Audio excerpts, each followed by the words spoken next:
comme pour tout projet artistique sur un film ou autre, il y a toujours la rencontre entre des considérations qui viennent de très loin et puis des contingences. Alors, la considération qui vient de très loin, c'est un intérêt que je peux avoir pour la question politique en général et la question d'autonomie en particulier.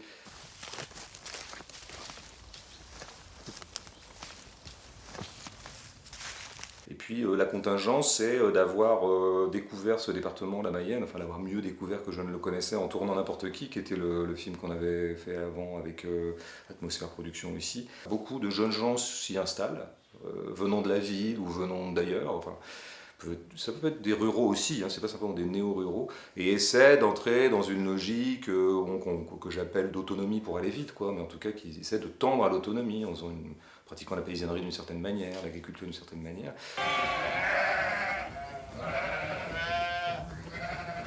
Et puis à côté de ça, un truc qui vient de très très loin en Mayenne aussi, est la survivance de pratiques ésotériques, occultes, enfin en tout cas hors des clous de, je dirais, la médecine rationnelle, la médecine, disons, officielle, bon, donc les pratiques de guérissage.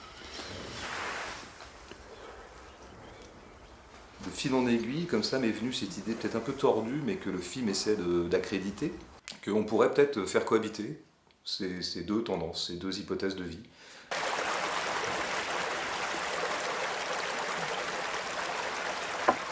Je crois quand même que dans n'importe quel département, j'aurais trouvé des gens comme ça. Alors il se trouve que quand même la Mayenne a un petit truc pour elle, c'est que c'est un département hyper rural, très enclavé, avec un réseau routier très faible, pas d'autoroute, un réseau ferroviaire très faible aussi. Donc c'est pas cher, le foncier est pas cher, on peut s'y installer assez facilement quand on est désargenté, et on peut surtout s'y planquer.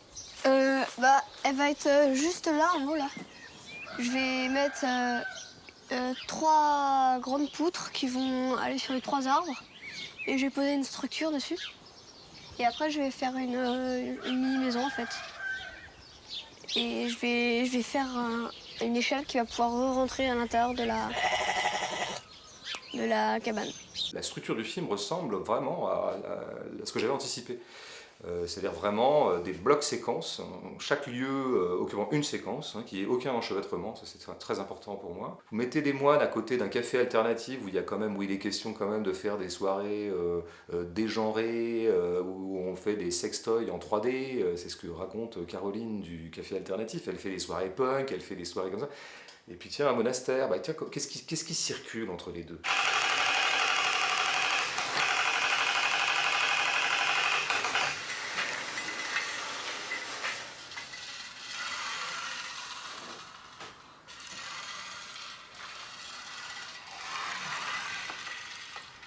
Il me semblait justement qu'en intégrant le monastère et en intégrant aussi des pratiques de soins qui viennent de très loin, justement je voulais rappeler que cette impulsion de faire sécession ou de se séparer d'un certain ordre des choses, d'un ordre marchand ou de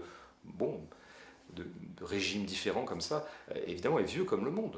Qu'est-ce que ça veut dire en fait être du côté de l'émancipation ? Eh ben, c'est toujours à la fois, et ça a toujours été vrai, même des mouvements anarchistes du 19e, c'est toujours à la fois inventer un monde qui n'a jamais eu lieu, inventer des modes d'organisation qui n'ont jamais eu lieu, et c'est aussi se référer à des modes d'organisation qui ont eu lieu.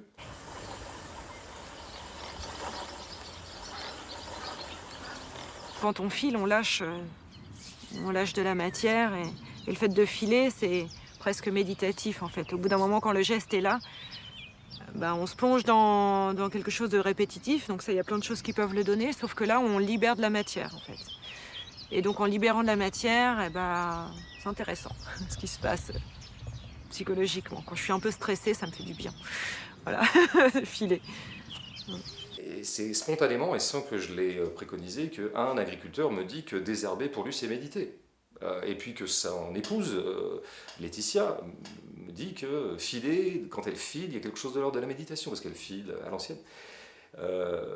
Ça c'est des choses qui viennent se déposer dans le film, on est bien content, parce que d'une certaine manière ça justifie un peu le tressage entre, disons, le sillon spirituel du film et le sillon plus économique.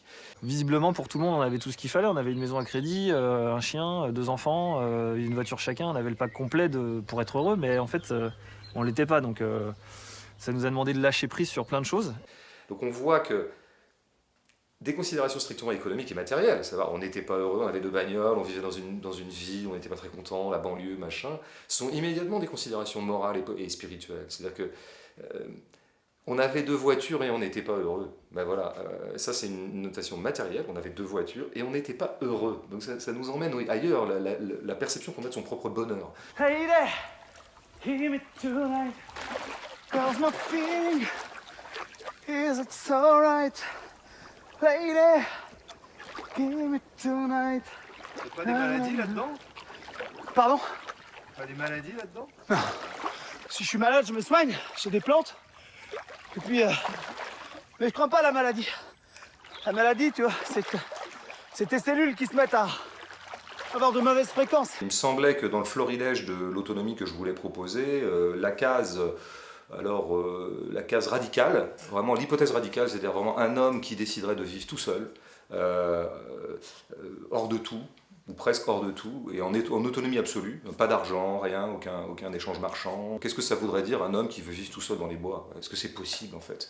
Or cet homme-là, je ne l'avais pas sous la main, tout simplement.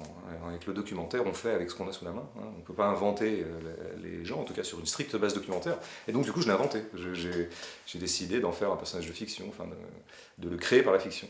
Et après, on l'a écrit vraiment en collaboration avec le comédien, qui s'appelle Alex Constant, qui est un type du coin. Moi, je lui ai posé plein de questions. Par exemple, pour l'eau, il ferait comment? Pour se nourrir, il ferait comment? Il chasserait quoi? Il pêcherait quoi?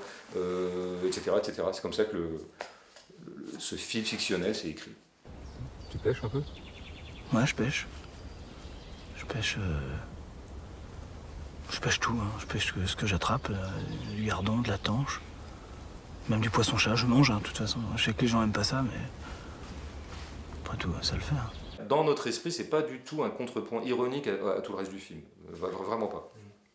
C'est pas du tout l'idée. Au contraire, ça serait plutôt une façon de remettre un peu une respiration légère dans des choses qui sont parfois un peu des choix de vie, un peu austères, un peu, voilà, il y a un certain, quand même, il y a un sérieux de l'autonomie, quand même, hein. Ça rigole pas de temps en temps, parce qu'il faut faire gaffe à ce qu'on fait, et puis c'est des gens qui sont très respectueux de ce qu'ils manipulent quotidiennement.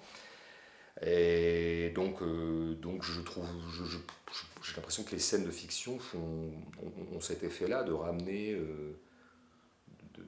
de casser un peu, disons, l'automatisme entre autonomie et austérité. C'est pas vrai, en fait, je pense qu'il y a de la jubilation dans l'autonomie aussi. Après, j'avais quand même une idée derrière la tête aussi, qui était que, justement, si le spectateur y croit, si le spectateur croit à Alex, en tout cas jusqu'à un certain point, d'une certaine manière, pour moi, ça faisait preuve de quelque chose. C'est-à-dire que ça faisait preuve de la viabilité de son mode de vie. Ben, ça, c'est mon côté... ça, c'est une certaine mystique du cinéma qui est au travail. Attention, donc elle n'engage que moi, mais si ça marche à l'écran, c'est que ça peut marcher dans la vie. Voilà.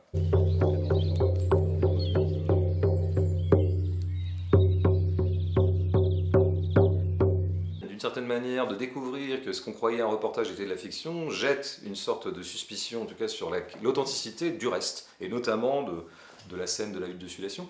Moi, quelque part, ça me ravit. Hein. J'aurais pu totalement inventer cette scène de hutte de sudation, j'aurais pu très bien demander à des copains de la jouer, et ça ressemblerait un peu à ça. Rien ne ressemble plus à une hutte de sudation jouée qu'une hutte de sudation réelle, dans la mesure où le principe même de la hutte de sudation, c'est du jeu.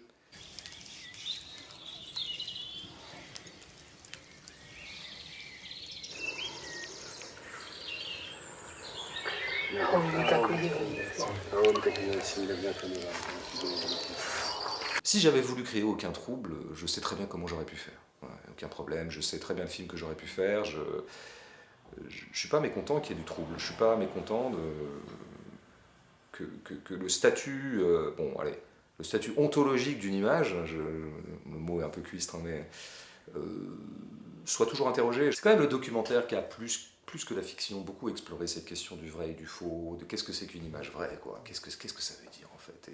Et ben une image, on ne peut jamais être sûr à 100% qu'elle est authentique. En tout cas qu'elle filme quelque chose qui a véritablement eu lieu.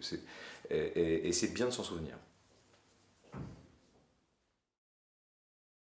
Bon, petit A, moi ma cinéphilie c'est pas fait exclusivement en salle. Si j'avais dû m'en tenir à la salle quand j'avais en 86 à Nantes, j'aurais été mal, hein. J'aurais pas vu grand chose.